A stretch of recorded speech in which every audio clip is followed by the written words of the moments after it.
Boa tarde, pessoal. Eu sou a Letícia da Construliga e hoje eu vou apresentar para vocês o curso Energia Solar Fotovoltaica e Empreendimentos Residenciais. O que o incorporador e o construtor precisam saber. Esse é mais um curso que faz parte do movimento Todos pela Construção, uma iniciativa Sebrae e ConstruLearning, a joint venture entre a Eto Soluções e a Construliga. Hoje o curso vai ser com o professor Vinícius Airão. Vinícius, seja muito bem-vindo. Boa tarde para você. Letícia, boa tarde. Pessoal, boa tarde. Professor, né? A Letícia não me conhece, ela não sabe que eu não gosto desse negócio de professor, né? Desculpa, então. Eu vim aqui para a gente bater um papo, dividir um pouco aí de conhecimento e de informação. Boa tarde a todo mundo que está chegando.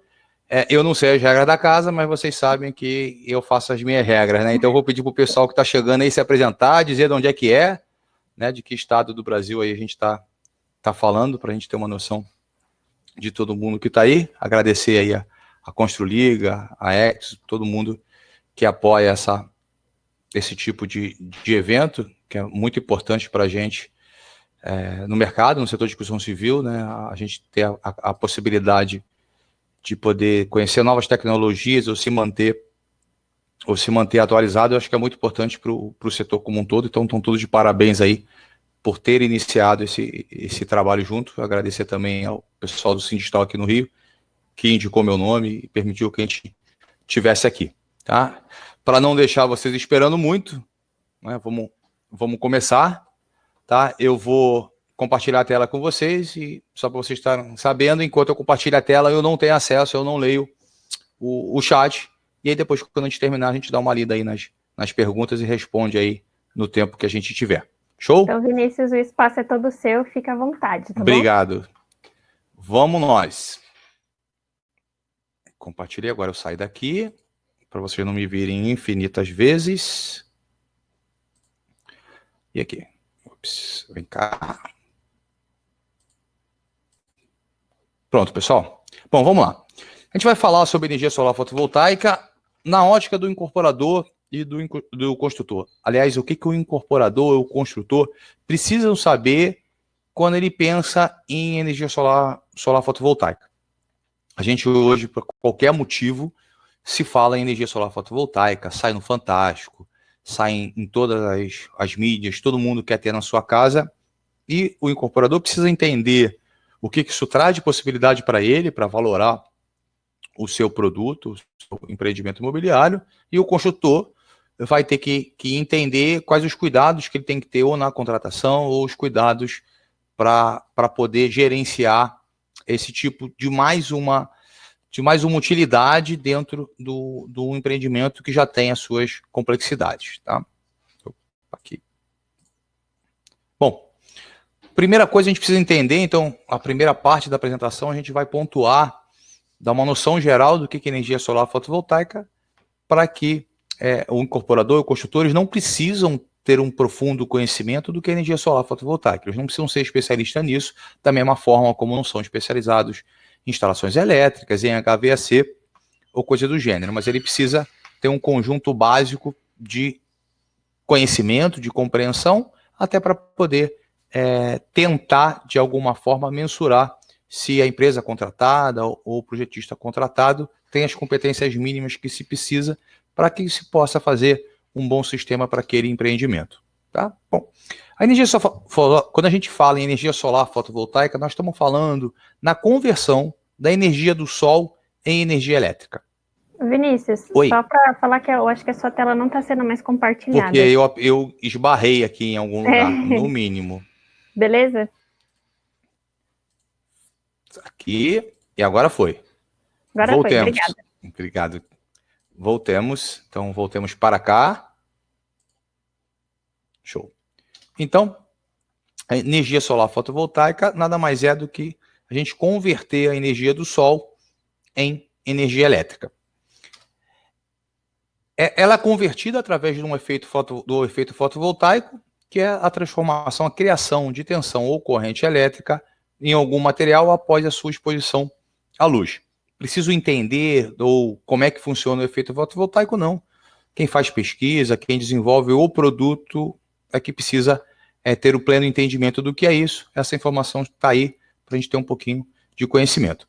Bom, e agora, se eu estou transformando energia do Sol em energia elétrica, algumas coisas vão impactar na quantidade de energia que eu consigo produzir. Na verdade, quanto mais energia eu recebo, mais energia eu consigo produzir. E a energia que o Sol me entrega, algumas coisas são relevantes. Por exemplo, a localização. A insolação, a quantidade de sol, de energia solar que eu tenho no Rio de Janeiro é diferente do que eu tenho, por exemplo, na Paraíba, por sua vez é diferente do que eu tenho em Curitiba. A posição que eu estou relativamente ao Sol, se eu tiver voltado para o norte, eu tiver voltado para o leste ou para o oeste, eu vou ter quantidade de energia diferente. A época do ano, né, no verão, eu tenho mais calor, ou seja, que a energia do Sol, eu tenho mais calor do que eu tenho no inverno. Condições climáticas, se eu tenho locais que tem muitas nuvens, eu tenho sempre uma redução, uma interrupção na insolação, ou seja, na quantidade de energia que o Sol me entrega e, por consequência, a quantidade de energia que eu posso entregar, transformar de energia solar para energia elétrica. E a chamada radiação albedo, que na verdade é a radiação por reflexão. Eu tenho os raios solares que incidem diretamente sobre o meu módulo, mas alguns raios solares que não incidem diretamente vão bater na superfície no entorno, vão refletir e vão chegar ao meu módulo. Superfícies que refletem mais vão me permitir gerar mais energia do que superfícies no entorno que me refletem menos. O nome disso aí é radiação de albedo. E por que essas definições me são importantes como na ótica do construtor, na ótica do incorporador? Porque agora eu preciso entender se a minha quantidade de energia ela varia por uma série de fatores e ela vai variar também em condição tanto do ano quanto no dia. De manhã cedo eu tenho muito menos energia do que de manhã, do que no meio-dia, por exemplo. O que eu faço com essa energia? Como é que eu vou pensar em controlar essa energia variável? Em alguns momentos do dia que eu preciso de muita energia e, por exemplo, tenho pouco sol. Ou o contrário, tem momentos do dia onde eu preciso de pouca energia e eu tenho muito sol. Então, uma das soluções para isso é eu consumir energia no momento que ela é gerada. Então, o raio solar bateu no meu módulo fotovoltaico, eu gerei energia elétrica e naquele mesmo instante eu converto essa energia solar em energia elétrica e utilizo em algum equipamento dentro do meu estabelecimento. Tem um problema, porque isso é variável. De manhã cedo eu tenho pouca quantidade de energia, ao meio-dia eu tenho muita quantidade de energia. Uma opção para isso é que eu armazene essa energia na hora que, por algum motivo qualquer, eu não utilize. Um meio de armazenar, por exemplo, seria a utilização de baterias. Eu não tenho carga de consumo naquele momento, a energia solar incide e eu vou alimentar minhas baterias. Uma outra forma de eu armazenar energia, por exemplo, é com bombeamento de água. Eu posso ter um sítio ou algum local onde eu precise ter água. O que eu faço? Na hora que eu tenho sol, eu vou, o meu módulo fotovoltaico vai alimentar um conjunto de bombas que vai recalcar a água e essa água vai ficar armazenada no reservatório. É uma forma que eu tenho de armazenar energia. Em vez de armazenar na forma de energia elétrica, de energia química, desculpa, para ser convertida em energia elétrica, que seria o caso da bateria, eu armazeno na forma de energia potencial. Recalco a água e eu fico com aquela água para utilizar na hora que eu quero. É uma utilização muito comum em áreas rurais, tem uma série de aplicações específicas muito interessantes para isso. E uma outra hipótese seria que quando eu tivesse mais energia do que eu necessito naquele instante, era que eu devolvesse essa energia à rede da concessionária. O consumir instantaneamente a energia gerada depende de uma série de fatores, inclusive como é que é o meu uso da minha carga de consumo. Armazenar energia na forma através de baterias tem um custo financeiro ainda relativamente alto. Então, até em alguns países economicamente interessante, mas não é tão interessante financeiramente quanto outras formas. Mas no Brasil, até por questões de tarifa de importação e do dólar alto, ainda não é, com exceção de algumas pesquisas e desenvolvimentos, que aí o dinheiro é subsidiado, ou não tem preocupação com o resultado financeiro, ele não chega a ser viável economicamente ainda nesse instante no Brasil. E quando eu estou falando em armazenamento na forma de água, eu tenho aplicações específicas para isso, que já são utilizadas, mas eu não consigo usar essa forma nas grandes cidades o tempo todo, onde na verdade eu preciso de energia elétrica e não energia hidráulica, não água armazenada. Então, a melhor solução seria se eu pudesse, de alguma forma, devolver essa energia para a concessionária. Em 2012, a ANEEL, que é a Agência Nacional de Energia Elétrica, que regula as atividades de geração, transmissão e distribuição de energia elétrica no Brasil, ela lançou uma nova resolução, a Resolução 482, que passou a permitir que o consumidor, gerando mais energia do que ele necessitasse naquele determinado instante, ele pudesse devolver esta energia à concessionária a título de empréstimo, de forma que você pegasse esse empréstimo de volta na hora que você precisasse. Isso começou no Brasil em 2012. Isso é permitido quando você tem fontes de energias renováveis, por exemplo, solar, eólica, pequenas hidrelétricas, biomassa, e também quando você tem cogeração qualificada. A esse segmento, que é chamado de geração distribuída, que começou em 2012, se iniciou uma expansão no Brasil.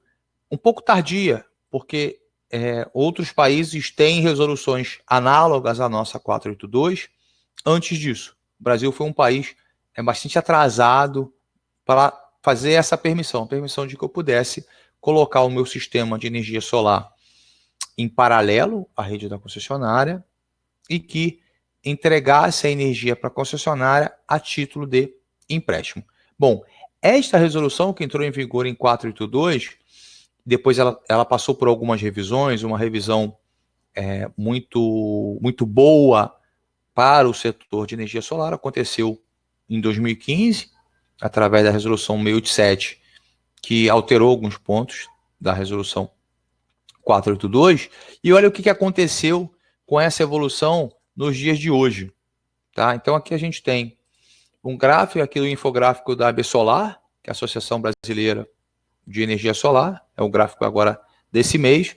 A gente vai ver que em amarelo é o quanto de energia solar que tem base de geração centralizada, ou seja, são aqueles grandes parques que vão a leilão e coisa do gênero. Em 2014, a gente praticamente só tinha energia de geração centralizada, era muito pequena a fatia que nós tínhamos de energia de geração distribuída, essa que permite que a gente tenha em casa. Este percentual foi se alterando. Em 2017, a gente já tinha, da base de potência instalada de energia do Brasil, quando a gente falava só da fonte solar, eu já tinha 16% de energia solar fotovoltaica de geração distribuída.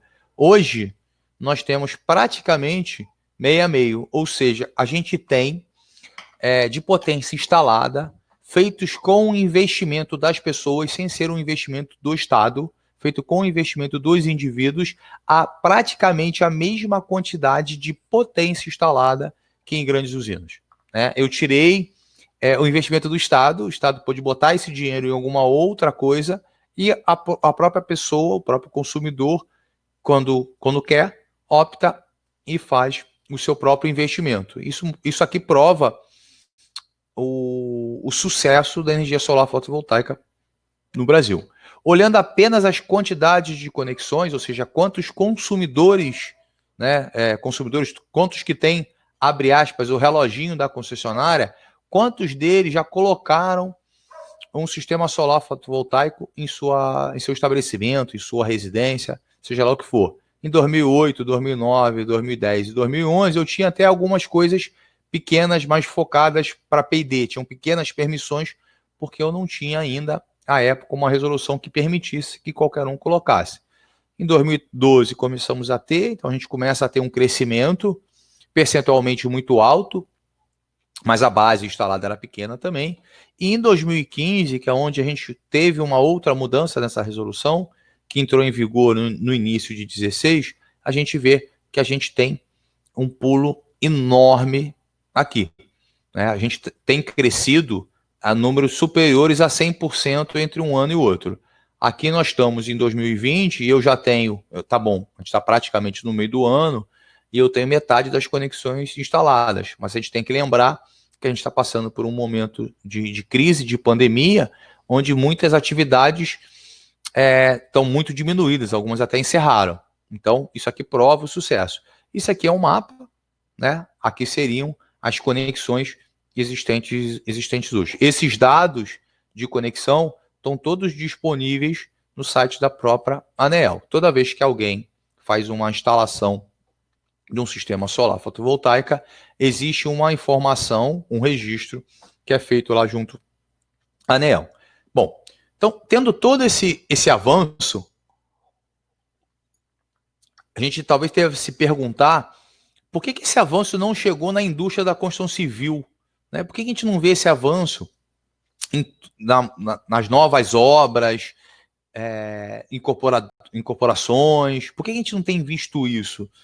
É minha opinião que a gente não tem visto isso porque o mercado que desenvolveu tudo isso aqui é um mercado formado, em sua maioria, por empresas focadas em vender sistemas fotovoltaicos, de um lado, e outro focado em usinas de porte maior, ainda dentro dessa permissão, onde você faz, na verdade, uma alocação de equipamentos. Ou seja, os dois pés hoje que eu tenho trabalhado no mercado, que estão desenvolvendo esse mercado, não passam pela indústria da construção civil. A indústria da construção civil ainda não conseguiu enxergar as vantagens e os benefícios que a energia solar fotovoltaica vai trazer para o seu negócio. A gente quer mostrar alguma dessas condições, algum desses benefícios a partir de agora, tá? Então, a gente não consegue deixar de falar em sustentabilidade. E aí, quando a gente trata do conceito de sustentabilidade, vamos tratar por três aspectos: pelas pessoas, pelo planeta e também pelo lucro, né? Uma operação ou um sistema é sustentável se ele gerar algum benefício para a sociedade. Quando eu falo energia solar fotovoltaica, por exemplo, o primeiro exemplo que eu dei é o quanto que o país deixou, a União, através dos impostos, deixou de investir numa geração de energia, e esse investimento passou a ser feito para o próprio usuário, né? Então, esse dinheiro pode ser aplicado em obra de infraestrutura, pode ser aplicado na saúde, pode ser aplicado numa série de coisas. Então, a energia solar fotovoltaica traz um benefício imediato à sociedade. Também traz um benefício toda vez que eu gero energia de uma fonte renovável, no caso de energia solar, é menos 1 kWh que eu queimei de óleo diesel ou de gás natural numa termoelétrica. A gente teve agora em São Paulo, né, uns 2 anos atrás, o problema de abastecimento de água, que afeta também as hidrelétricas que tem no entorno. Então, mesmo a hidrelétrica, a hidreletricidade sendo uma fonte renovável, hoje não, mas sempre, nós usamos água. A água é uma coisa fundamental para a nossa vida, para várias coisas. Então, o quanto mais eu puder economizar água, menos um transtorno na cabeça do gestor público de como é que ele gere a água, porque tem que ser usada para alimentação, a água é usada para a nossa sobrevivência. Então, a energia solar fotovoltaica traz uma série de vantagens e de benefícios para a sociedade. Para o planeta, pelo próprio aspecto ambiental, né? A gente não tá queimando nada, não está emitindo CO2, uma série de vantagens. E o lucro, o resultado econômico da empresa. Aquelas pessoas que estão colocando energia solar fotovoltaica em sua residência deixaram de pagar um custo de energia para a concessionária. Esse dinheiro é lucro.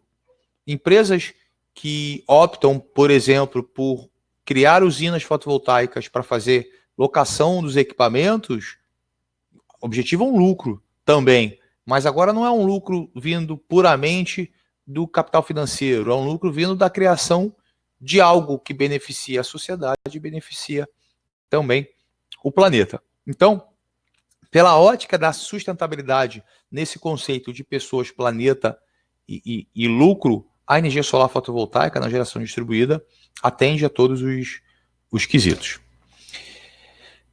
Quando a gente vai ainda no setor de construção civil, a gente tem que lembrar que nós também temos algumas normas que a gente precisa se preocupar. E uma delas, que é a norma de desempenho, ela também vai trazer o questionamento ou a visão sobre a sustentabilidade, lá no seu item 4.4, né, que vai falar também sobre o impacto ambiental que a gente tem numa construção, numa edificação. Então, isso já deveria ser o suficiente para entrar no radar da incorporadora, entrar no radar da construtora, da importância de se ter um sistema fotovoltaico dentro do seu empreendimento. Começar a considerar isso no seu produto, naquele produto que é ofertado ao cliente. Na ótica do incorporador, então, eu vou ter 3 pontos que eu queria destacar. Um é o atendimento ou a melhoria aos quesitos de desempenho da NBR 15575, mas eu também tenho o valor percebido que agora o usuário, o comprador, vai ter no produto da incorporadora. E além disso, aquela pessoa que adquire um imóvel residencial que tem energia solar fotovoltaica, ele tem uma redução de custos ao longo da vida toda, ou seja, ele vai deixar de gastar aquela energia gerada em quilowatt-hora, em tarifa de energia para a concessionária. Ou seja, ele tem menos risco de atrasar a parcela do financiamento do imóvel, ele tem menos riscos de não conseguir honrar com o condomínio, ou seja, traz uma série de vantagens sobre isso. Mas será que tem valor percebido no produto? Será que eu botar energia solar fotovoltaica não é coisa de ecochato? Os caras são verdes. Em 2017, uma pesquisa no Datafolha já mostrou que 72% dos brasileiros queriam energia solar fotovoltaica em sua casa, se tivesse o quê? Acesso e financiamento competitivo. E quando nós colocamos energia solar fotovoltaica para alguém, reparem, se a gente usar, por exemplo, energia solar térmica, ou seja, eu aqueço a água, é uma economia? É. É visível? Não. Por que não é visível? Porque aquele morador, aquele proprietário daquele empreendimento, ele não sabe efetivamente o quanto que ele economizou. Tá? A não ser que seja um engenheiro que faça lá uma continha de medição e verificação, que possa chegar a uma ordem de grandeza, eu tomei 10 banhos de tantos litros de água a uma temperatura tal, eu economizei X kWh. E a maioria das pessoas não vai fazer essa conta, tem que ser muito, muito cri-cri para ficar fazendo essa conta. Na energia solar fotovoltaica não, a economia é visível. Porque para qualquer sistema que você bote, você pode ir lá no próprio equipamento que você está colocando e você tem qual foi a produção feita em quilowatt-hora. Então, para um argumento de venda, é muito mais simples. A economia é visível. O cliente sabe que houve economia real. Ninguém tem que explicar para ele, ninguém tem que fazer uma medição e verificação, uma coisa complexa. Então, essa economia visível que faz também com que essa pessoa tenha um valor percebido no produto da construtora.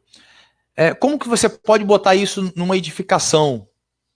Uma coisa que fica a dúvida. Eu quero botar no telhado do prédio. Não tem problema nenhum. Você pode botar os módulos fotovoltaicos, a tal da placa solar, o painel solar, só para abater, por exemplo, a conta da energia do condomínio, ou seja, do medidor de quilowatt-hora do condomínio. Mas eu posso também abater parte ou a totalidade da energia dos apartamentos. E não sou nem obrigado a abater de todos os apartamentos, nem da mesma proporção. Tá? Então, tá aqui. O que é melhor? Abater só o do condomínio ou abater o condomínio e parte dos apartamentos? Depende, é óbvio, do tamanho do seu sistema, mas é uma decisão que você toma. Aqui, quando eu abato só a energia do condomínio, você reduz a conta de condomínio.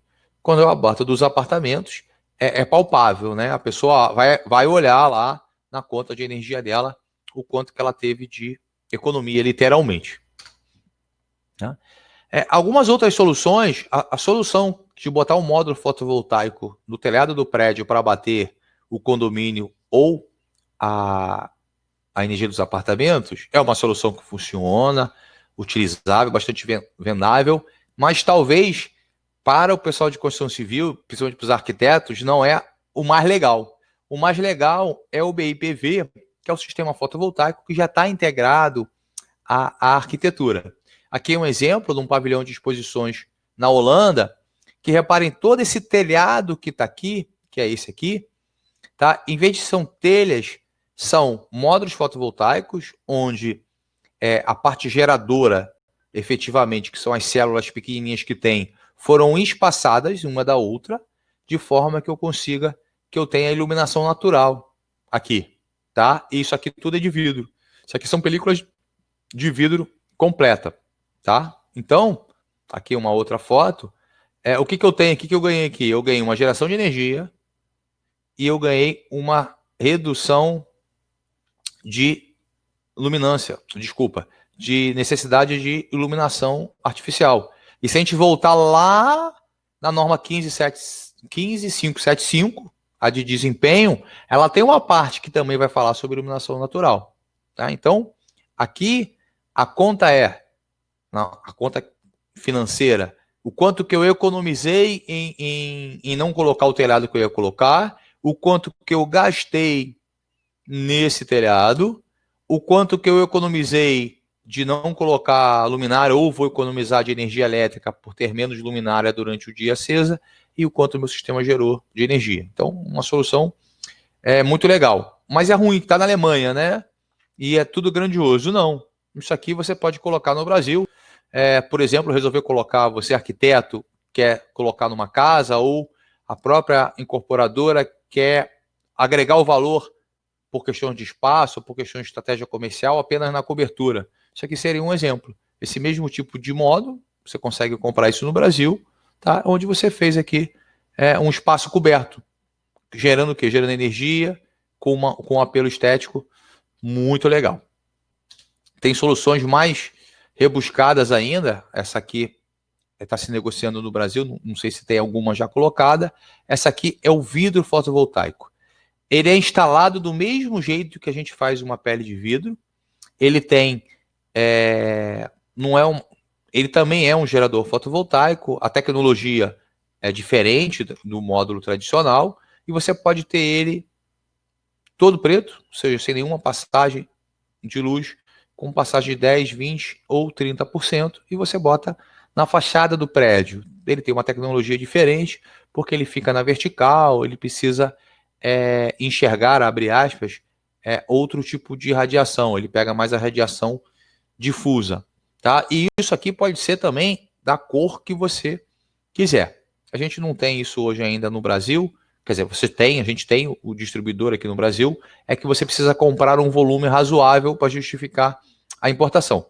Diferente desse aqui, que a gente pode comprar, né, poucas peças e fazer o que você quiser no seu projeto arquitetônico, essa aqui você já precisa comprar uma quantidade maior, tá? E se você fizer a conta disso aqui, desse tipo de solução, ou seja, se você está construindo, está projetando um prédio, é novo ainda, e você decidiu que ele vai ser de pele de vidro, e aí você não comprar a pele de vidro e comprar a pele de vidro solar, você vai ter um retorno do investimento muito rápido, até porque esse aqui especificamente, que é da Onyx, é uma empresa espanhola, estou destacando o nome porque eu não sei se todos os fabricantes vão ter as mesmas características que eu vou dizer agora. Ele, além de gerar energia, ele também reduz a carga térmica, tá? Ele também é um isolante térmico, e ele conta para empresas especializadas aí em certificação LEED. Ele pode, quando você usa todas as possibilidades possíveis do vidro, né, tanto a geração de energia quanto o fato de isolamento térmico, ele dá uns bons pontos LEEDs aí, facilita muito. Então você tem muito prédio aí pelo mundo com certificação LEED que tem a pele de vidro sendo feita com o vidro fotovoltaico. Então, reparem que tudo isso agrega o produto, né? Agrega o valor àquilo que você está ofertando para o seu cliente. E pressupondo que o investidor tenha tomado a decisão de que isso valora o negócio dele, então vale a pena ele construir, ele contratar uma construtora que vai colocar um prédio em cima que tenha um sistema solar fotovoltaico, a construtora agora precisa entender, o construtor precisa entender o que muda no projeto dele, no processo construtivo. Então, 3 pontos até que a gente também destacou. Um é que isso é um gerador de energia elétrica, logo há uma interface entre esse gerador e as instalações elétricas existentes. Tá? Eu vou ter novos esforços mecânicos, que vai ter que ser estudado pelo pessoal de estrutura. Além de eu ter o peso especificamente do módulo, mas não é o único problema, dependendo da forma como está instalado, a gente vai ter que se preocupar, quer dizer, a gente não, é o engenheiro civil responsável por isso, com os esforços mecânicos de vento, tá? Porque normalmente esses módulos vão ficar, eles não ficam, quando eu estou no teto, num telhado, eu acabo botando ele paralelo ao telhado na angulação que o telhado tenha, mesmo que esta angulação não seja necessariamente a melhor condição para mim. Mas quando eu estou numa laje lisa, desculpa, uma laje lisa é ótimo, numa laje plana, eu inclino esses módulos buscando ter uma eficiência máxima, um aproveitamento máximo da minha geração de energia. Essa inclinação, ela fica muito próxima da latitude do local. Então, aqui no Rio de Janeiro, por exemplo, a gente trabalharia algo entre 17 e 20 graus de inclinação. Então, precisa se pensar o que isso afeta na estrutura quando a gente está falando de esforço mecânico, principalmente de vento. E uma condição importante é a lembrança, ou o conhecimento, que eu não falei ainda, que esta eletricidade do sistema fotovoltaico, quando sai do módulo, do painel em si, ela não é em corrente alternada, ela é em corrente contínua, com tensões de valores mais altos, chegando na faixa de 1.000 ou 1.500 volts, dependendo da tecnologia que a gente usar. 1.500 volts é mais usado para grandes usinas, então dificilmente se aplicaria para um empreendimento comercial ou residencial, mas até 1.000 volts tranquilo que a gente vai ter isso num empreendimento residencial ou comercial. Tá? Quando eu estou falando o tempo todo que é um gerador fotovoltaico, então o construtor precisa entender um pouquinho das peças que a tecnologia padrão, essa não é a única, tá? Até não é o nosso foco trabalhar detalhadamente no que é cada coisa técnica, então eu vou abordar a tecnologia padrão. A tecnologia padrão eu tenho um módulo, o termo técnico é módulo fotovoltaico, a gente se refere várias vezes com painel como placa, está errado tecnicamente, tá? Mas para facilitar a compreensão, algumas vezes eu vou acabar falando painel. Então eu tenho o painel fotovoltaico, onde a luz do sol incidente vai gerar energia em corrente contínua. Eu preciso conduzir essa energia até o equipamento que vai transformar em corrente alternada, que é o meu inversor. Para conduzir, eu conduzo através de condutores, cabos elétricos, só que são cabos elétricos especiais. Tá? Eu preciso fazer as conexões, então eu tenho conectores que também são conectores especiais, e eu preciso também ter uma caixa que vai me alojar os dispositivos de proteção e o de seccionamento. Tá? E a gente também lembrando que nós estamos falando sempre em corrente contínua e várias vezes na faixa de grandeza de 1.000 volts ou de 1.500 volts. Então, tudo isso aqui são equipamentos específicos, equipamentos especiais. E se eu estou falando em 1.000 volts, eu tenho que tomar algumas preocupações que eu não tomo, por exemplo, no 220 volts. Tá? Os principais pontos que a construtora vai se preocupar no início da gestão de projeto, quando bota todo mundo na mesa, todos os projetistas, tanto de arquitetura quanto o de fundação e das outras disciplinas. A primeira pergunta é onde é que vai ser a conexão elétrica? Então, se eu for fazer a ligação, o rateio, só para o medidor de serviço, eu posso ter uma ligação elétrica num determinado ponto X. Se eu for fazer se eu for gerar essa energia para todos os apartamentos, ela já vai ficar num ponto Y. Como é que ela afeta com outros sistemas? eu vou botar, eu não posso, não devo colocar o módulo, por exemplo, em cima do aparelho de ar-condicionado. Primeiro, porque o calor reduz a eficiência do módulo. Segundo, que eu posso prejudicar a ventilação ou a troca de calor do aparelho do ar-condicionado. Eu preciso me preocupar também se onde eu for colocar o meu módulo, que amanhã eu não resolva colocar, né, uma antena e essa antena gere sombra no meu sistema fotovoltaico. Então, há uma interface muito forte, principalmente no telhado, que é onde vão estar instalados pelo menos os módulos, entre o sistema fotovoltaico e as demais disciplinas dentro de uma construção, e é óbvio o esforço mecânico.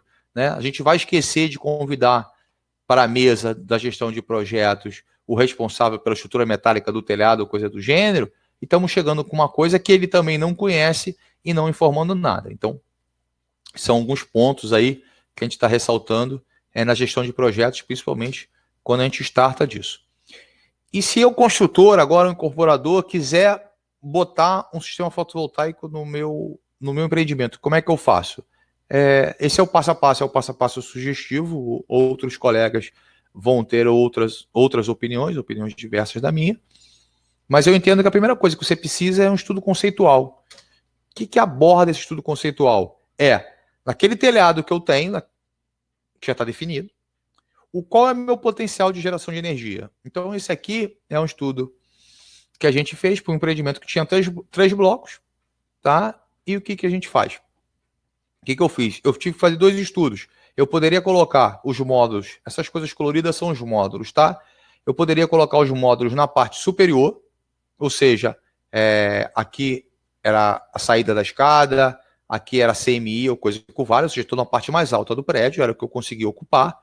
E aqui eu não tenho nenhum problema de sombreamento. Eu rodei um estudo, vi o quanto eu conseguiria colocar de módulos e o quanto isso iria me gerar de energia por ano. Uma outra hipótese era que eu colocasse os módulos aqui na laje. Só que eu tenho que me preocupar qual é o melhor local para eu colocar e quanto de geração eu vou perder por questões de sombreamento. Tá? Então, aqui eu coloquei novos módulos em outros lugares, fiz os sólidos e rodei um estudo de sombreamento. Então, por exemplo, aqui eu consegui gerar todo o meu potencial, aqui o meu potencial eu ainda tive uma perda estimada por sombra de 3%. Então, esse estudo, em meu ponto de vista, tem que ser feito. E aí, com esse estudo, eu sei qual a potencial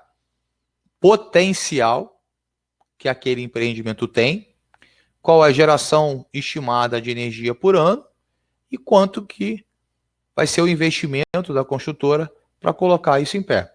Isso eram 3 blocos, então a gente fez para os 3 blocos.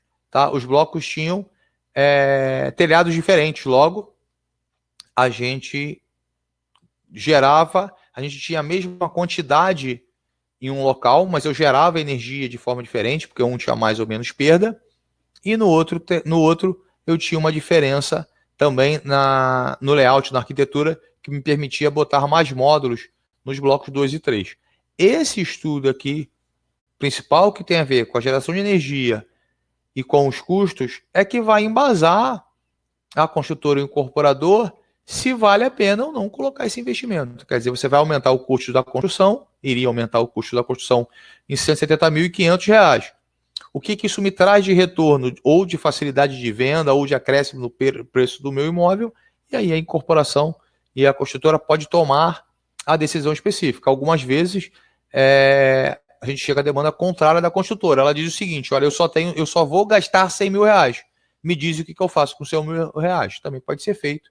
Então isso aqui precisa ser feita um estudo. Entendo eu que esse tipo de estudo precisa ser feito através de ferramentas computacionais. Por quê? Para a gente poder fazer um estudo um pouco mais assertivo, sem ficar dando valores hipotéticos.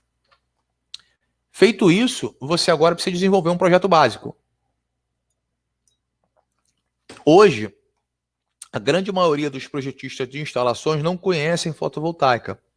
Então, se você pegar o projetista de instalação elétrica e pedir para ele projetar o fotovoltaica, ele vai ter que aprender. Então, a minha sugestão é que a mesma empresa que fez o estudo, ou outro profissional especializado em solar, prepare o projeto básico de solar até deixando num ponto, seria no ponto de entrega, né? Falando para o projetista de instalações, olha, eu preciso de um disjuntor de, por exemplo, 60 amperes lá no telhado. E o cara se vira e te deixa lá. Então, a contratação num projeto básico. Porque é com este projeto básico que ele vai definir a tecnologia, aquela que eu mostrei, a tecnologia tradicional de string. Quando a gente falar, se a gente estivesse tratando exclusivamente de empreendimento residencial, eu não uso essa tecnologia, eu uso a outra tecnologia, que é a de microinversor, por alguns quesitos de operação e manutenção e segurança, tá? Um bom projeto básico vai me definir a confiabilidade, vai me ajudar a ter uma boa confiabilidade no meu sistema e também uma boa qualidade do sistema. Porque lembrando que a construtora tem, né, a construtora quando entrega um apartamento, ela na verdade casou com cada um do proprietário, né? Você fica um bom tempo ainda recebendo ligação de manutenção e coisas do gênero, e tenho certeza que no sistema fotovoltaico todo mundo vai querer saber informação, todo mundo vai ficar todo dia olhando, se choveu e gerou um pouquinho menos, vão perturbar o juízo. Então é muito importante que tenha um produto que seja confiável e de qualidade. Tá? E aí sim, com isso, com o projeto básico feito, e aí você pode partir para contratar e executar, e é sempre bom ter um comissionamento, um recebimento, em meu ponto de vista, externo. Né? Novamente, é uma coisa nova para vocês. Né? Mesmo as coisas, sei lá, quando você está fazendo um prédio comercial, quem recebe o sistema de HVAC? Você está fazendo uma indústria. Quem recebe a subestação? Algumas vezes é o próprio executor, mas várias vezes é contratado uma empresa terceira para poder fazer essa avaliação. No caso específico de fotovoltaica, independente se ela é pequena, média ou grande, pelo desconhecimento, né, a novidade, inclusive para o setor de construção civil, que esse comissionamento, esse recebimento seja feito por uma terceira parte. Isso é uma posição pessoal. Né? Bom, a bibliografia que a gente usou para poder trazer isso aí é o livro de instalação e design fotovoltaica For Dummies do Ryan Mayfield, o livro de energia solar fotovoltaica do professor Marcelo Gradella, lá da Unicamp, a parte de regulação pelo blog da Bright Strategies e um livro meu aí, um e-book disponível lá no Procobre. E todas essas imagens aí foram retiradas do Flight Icon, do Pixabay e do FreePic, com exceção das imagens do BIPV, que foram cedidas aí pela S2 Soluções Sustentáveis, tá? E meus agradecimentos aí ao Sindistal por ter indicado e lembrado meu nome. Muito obrigado. Para quem quiser entrar em contato, esses aí são meus contatos, meu telefone e minhas mídias sociais. Vocês vão encontrar muitas informações técnicas, tanto no blog viniciusairão.com.br, quanto alguns cursos gratuitos, né, sobre fotovoltaica no canal do YouTube. Agora eu vou interromper aqui. Dona Letícia. Vinícius, muito obrigada pela sua apresentação. Né? Foi incrivelmente didática e fácil de entender, mesmo para quem não sabe o que é energia fotovoltaica e como ela se aplica realmente. Eu tenho algumas perguntas para fazer para você. Vamos lá, só fáceis, e não me façam perguntas difíceis, por favor. Eu queria saber um pouquinho da sua opinião, principalmente de que forma você acha que essa tecnologia da energia fotovoltaica poderia ser mais democratizada para, enfim, as pessoas conseguirem ter mais acesso a essa tecnologia, porque que nem você mostrou na pesquisa da sua apresentação, tem um grande interesse, né? Então, de que forma a gente consegue democratizar o acesso a ela? Nós temos um problema que é crônico no Brasil quando a gente fala de pessoas individuais, tá? A energia solar fotovoltaica, ela é financeiramente interessante, praticamente, eu vou arriscar dizer todos os estados do Brasil, tá? Para você ter uma ideia, a nossa capacidade, o nosso potencial de geração de energia fotovoltaica, a nossa insolação, no pior estado do Brasil, no pior local do Brasil, é melhor que o melhor local da Alemanha, que é líder aí em energia renovável. Então, um potencial muito grande. Qual é o nosso problema? Nós precisamos de financiamento.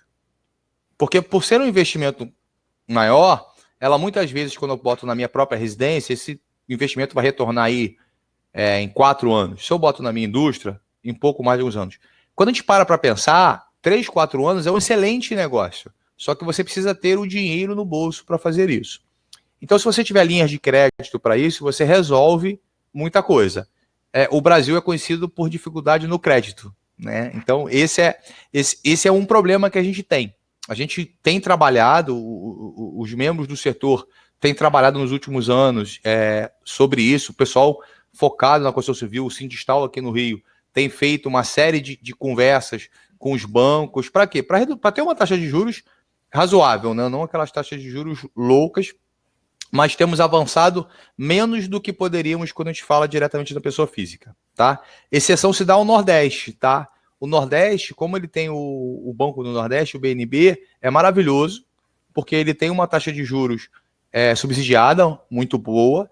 Então, no Nordeste, um bom projeto de fotovoltaica, e praticamente todo projeto de fotovoltaica é bom, você consegue desenvolver muito. O mesmo se dá ao Norte de Minas, porque o Norte de Minas não é Sudeste, Norte de Minas é Nordeste, porque ele tem banco no Nordeste, Sudene, a coisa toda.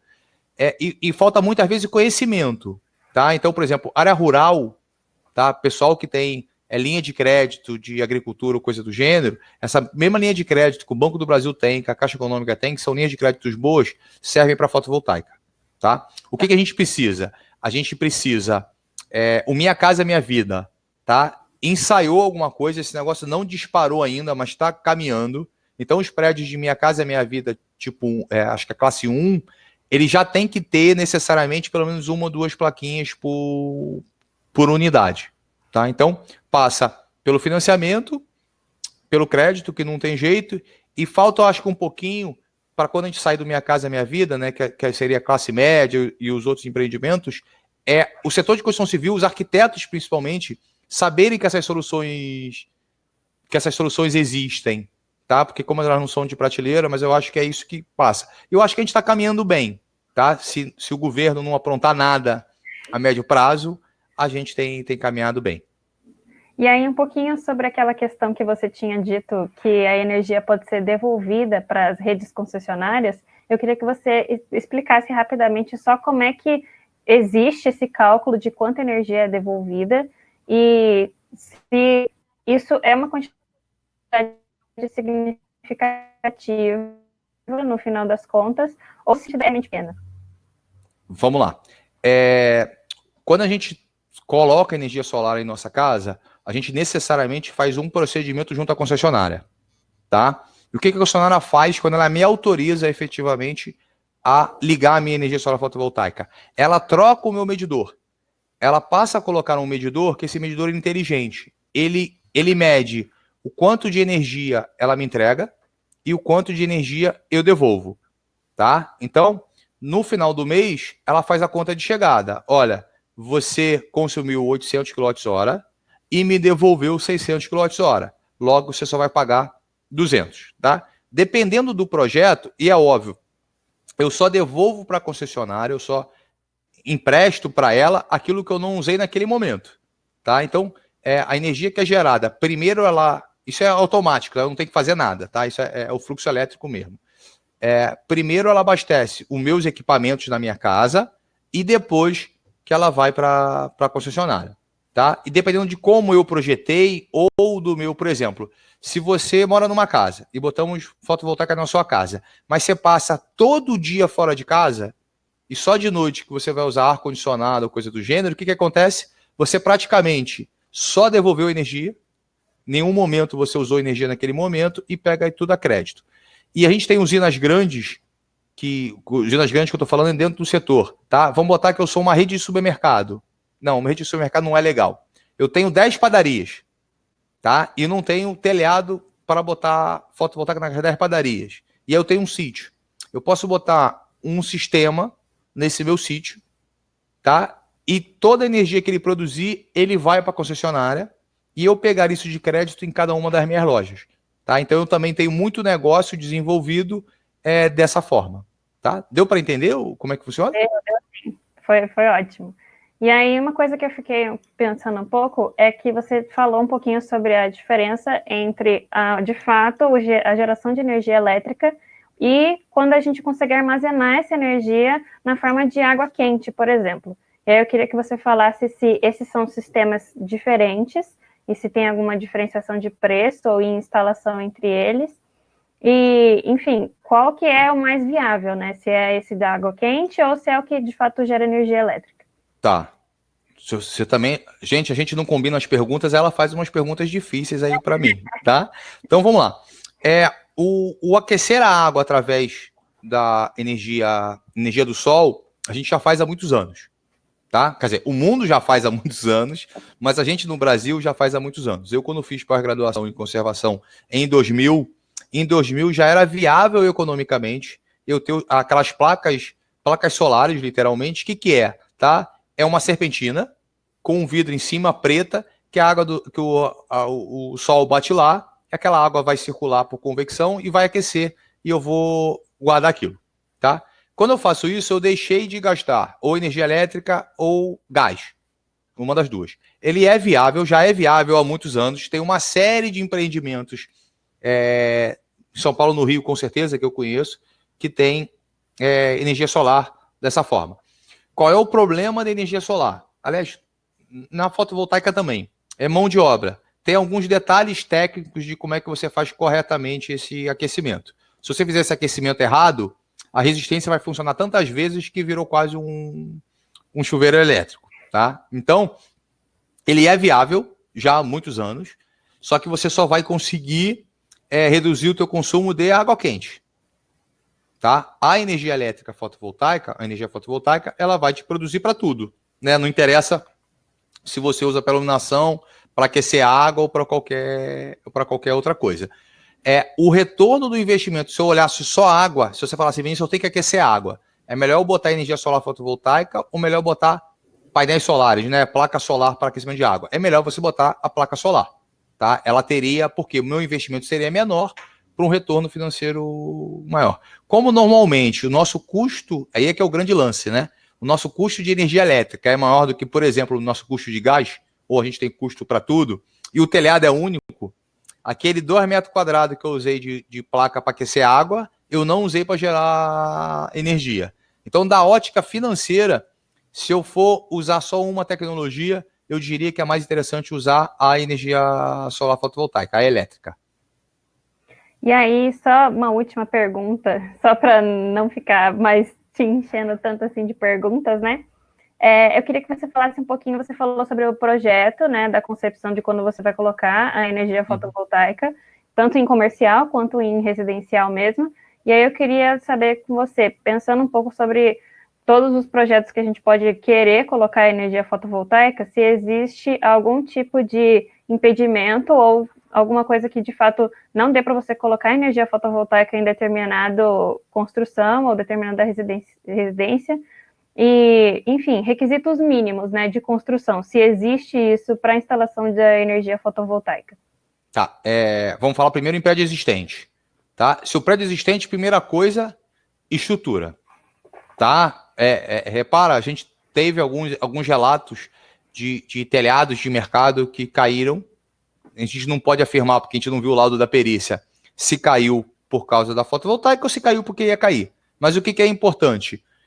Quem projetou aquele telhado há 10 anos atrás não projetou prevendo uma carga que nós estamos falando aí em 13, 14 quilos por metro quadrado. Tá? Então, é uma coisa. A primeira coisa é, a estrutura suporta.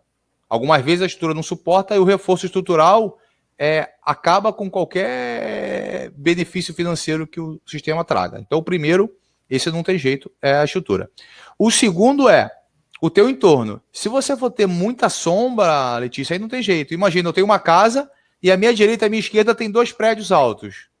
Não vai resolver. Então, numa estrutura existente é basicamente isso. Estrutura é fundamental porque isso mata, né? O telhado que cai pode matar alguém, e o sombreamento é energia. Então, todo especialista fotovoltaico deve fazer um estudo de sombreamento. Isso numa instalação, num prédio existente. Numa nova, facilita mais a tua vida, né? Porque primeiro que uma nova, normalmente você usa o máximo possível que o gabarito da região te deixa. Né? Você não faz um arranha-céu porque não deixa. Então você se livrou disso aí. Então o que você vai levar em consideração no teu estudo é o que você tem, primeiro qual o seu motivo para aquilo, se é num prédio residencial e você quer só dar como valor para os condôminos, valor percebido, a geração de energia, você vai ver o que você tem, porque você já definiu caixa d'água, o CMI, essa coisa toda. Por exemplo, naquele projeto que estava lá, as caixas d'água eram abertas, tá? Qual era a minha solução brilhante, que eu sou um gênio, né? Era fechar com telhado de fotovoltaica. Não podia fechar, porque de acordo com o pessoal da construtora, a gente não podia fechar porque ia considerar área construída. E o código municipal não deixava. Mas, de repente, se eu tiro aquele prédio do município onde eu estava e vou para outro município, eu podia ter fechado porque não seria área construída. Então, é adequar a arquitetura quando eu estou falando de um prédio residencial. E quando eu estou falando num prédio onde o arquiteto possa fazer alguma coisa de arquitetura, quando eu estou pensando numa arquitetura sustentável, né? E aí envolvendo todos os princípios de arquitetura sustentável, não só energia, também aquecimento, também água de reuso, essa coisa toda que se envolve sustentabilidade, mas soluções igual aquela do Expo lá na Holanda, na Alemanha, já esqueci onde é que era, são muito legais, porque aí envolve a disciplina da arquitetura mesmo, aquilo que o arquiteto faz muito bem, com as outras disciplinas envolvidas. Então, tanto no telhado, com passagem de iluminação natural, quanto no vertical. Aqui no Brasil, é que não foi ligado, mas na reforma para a Olimpíada, eu não lembro agora se foi o aeroporto de Congonhas ou se foi o aeroporto do... Oh, meu Deus do céu, Viracopos, não. O outro aeroporto de São Paulo. Foi hoje o nome... O Guarulhos, sim, tá? Tem o vidro fotovoltaico. Nunca foi ligado, tá?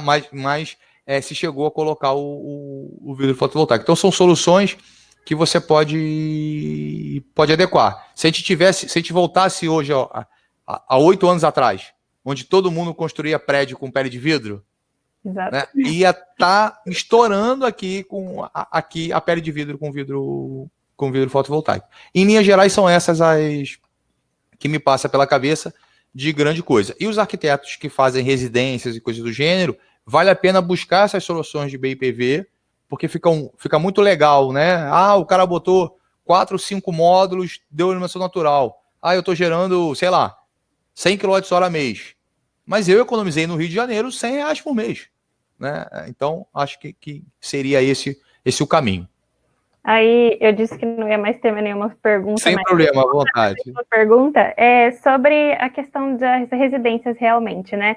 Eu queria que você falasse um pouquinho de quanto tempo demora para esse retorno financeiro vir depois que eu instalei a energia fotovoltaica. Tá, eu vou fazer uma conta que eu não gosto de fazer, vou fazer uma conta simples de residência, tá? É assim, eu gastei, por exemplo, R$10.000 e economizei R$100 por mês. Quanto tempo isso leva para voltar o dinheiro? Não estou levando em consideração custo, essa coisa de capital, nada disso, tá? Hoje, em locais como Rio de Janeiro, Minas Gerais, onde a tarifa de energia é muito alta, nós estamos falando aí em você ter retorno, às vezes, em 30 meses no máximo, tá? Fazendo essa conta simplificada. Porque você pega o Rio de Janeiro, a minha tarifa de energia é R$1,06, tá? Em Minas Gerais, eu não sei se bate R$1, mas tem um bom nível de insolação. Se eu for para algumas regiões no Nordeste, eu tenho mais insolação, ou seja, eu gero mais energia em quilowatt-hora, só que em compensação a tarifa é mais barata, né? E o preço do equipamento é muito semelhante no Brasil todo. Então, nós estamos falando aí para uma residência e para um pequeno comércio ou pequena indústria, se eu conseguir botar no meu telhado, tá? Eu estou falando nessa conta básica aí, entre 2 anos e meio, 3 anos. Certo. Então, Vinícius, muito obrigada pela sua apresentação e por essa enxurrada de perguntas que você respondeu da maneira mais didática possível, né, para quem não entende da energia fotovoltaica como você entende. Foi um prazer imenso assistir o seu curso e interagir com o pessoal aqui que participou também. O Todos pela Construção é esse movimento que tem a proposta de disponibilizar 100 conteúdos de 60 minutos, todos online e gratuitos. Todos eles já estão disponíveis no nosso canal do YouTube e nas redes sociais. Então, um grande abraço para todos vocês, para você, Vinícius, e até a próxima.